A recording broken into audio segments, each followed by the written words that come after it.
देश में लोकतंत्र के महापर्व के उत्सव की तैयारियां जोरों शोरों से की जा रही हैं। सभी सियासी दल चुनावी चौसर पर अपनी अपनी गोटियां सेट करने में जुटे हुए हैं। सत्ता का स्वाद चखने के लिए दूसरे दलों में सेंध लगाने से लेकर जनता के दिलों को जीतने की कोशिश की जा रही है।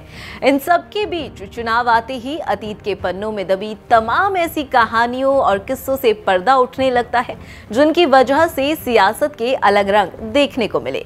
कुछ ऐसा ही हुआ था साल 1999 में, जब एक 13 महीने की अल्पायु वाली सरकार इसलिए गिर गई क्योंकि बहुमत में एक वोट की कमी रह गई थी। नमस्कार, आप देख रहे हैं भारत एक्सप्रेस और मैं हूं आपके साथ बबीता रैखवार।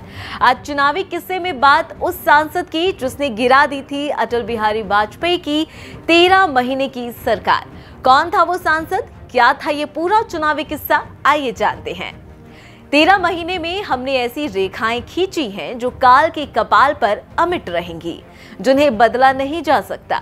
ये बातें तत्कालीन प्रधानमंत्री अटल बिहारी वाजपेयी ने उस दौरान कही थी जब उनकी 13 महीने की सरकार के खिलाफ लोकसभा में अविश्वास प्रस्ताव लाया गया था।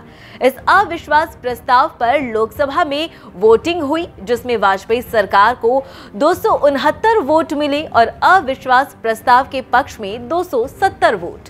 एक वोट से अटल बिहारी वाजपेयी की सरकार गिरी तो इस चर्चा ने जोर पकड़ लिया कि आखिर वो एक वोट था किसका, जिसकी वजह से वाजपेयी को सत्ता खोनी पड़ी। सत्ता पक्ष के विरोध में वोट डालने वालों को लेकर अलग अलग दावे किए जाते रहे हैं, लेकिन सबसे ज्यादा चर्चा में रहने वालों की फहरिस्त में 2 नाम जमकर उछले, जिसमें सबसे पहला नाम तत्कालीन कांग्रेस सांसद गिरधर गमांग का आता है। दूसरे नंबर पर नेशनल कॉन्फ्रेंस के सैफुद्दीन सोज का। हालांकि यहाँ पर दोनों के अपने अपने किस्से हैं। पूर्व पीएम अटल बिहारी वाजपेयी के निजी सचिव रहे शक्ति सिन्हा ने अपनी किताब Vajpayee the years that changed India में सरकार गिरने को लेकर कई दावे किए हैं। उन्होंने इस किताब में लिखा है कि कैसे बीजेपी सरकार से असहमत होकर अन्ना द्रमुक की नेता जयललिता ने अपना समर्थन वापस ले लिया और अटल बिहारी के नेतृत्व वाली 13 महीने पुरानी सरकार अल्पमत में आकर गिर गई।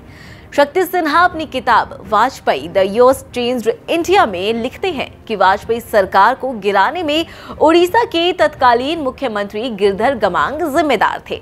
इसके लिए कुछ और नेता भी जिम्मेदार थे जिन्होंने सरकार गिराने में अहम भूमिका निभाई थी, लेकिन इसमें बड़ी भूमिका छोटे दलों की थी, जिसे साथ पाने में भाजपा असफल रही थी।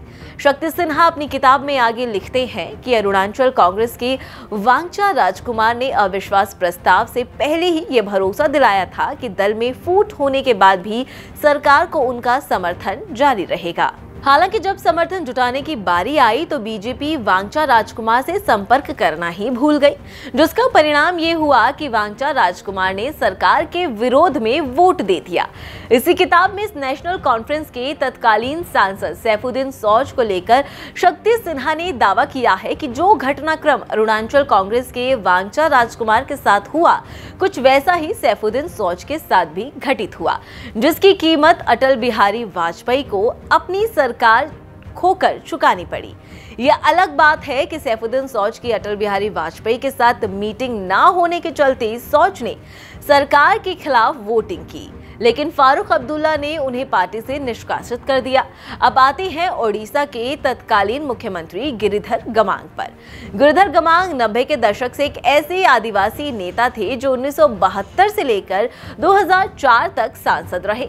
गमांग साल 1999 में जब ओडिशा के मुख्यमंत्री बने थे, तब भी वो लोकसभा के सदस्य थे। उन्होंने सीएम पद की शपथ ले ली थी, लेकिन उन्होंने लोकसभा सदस्य के पद से इस्तीफा नहीं दिया था।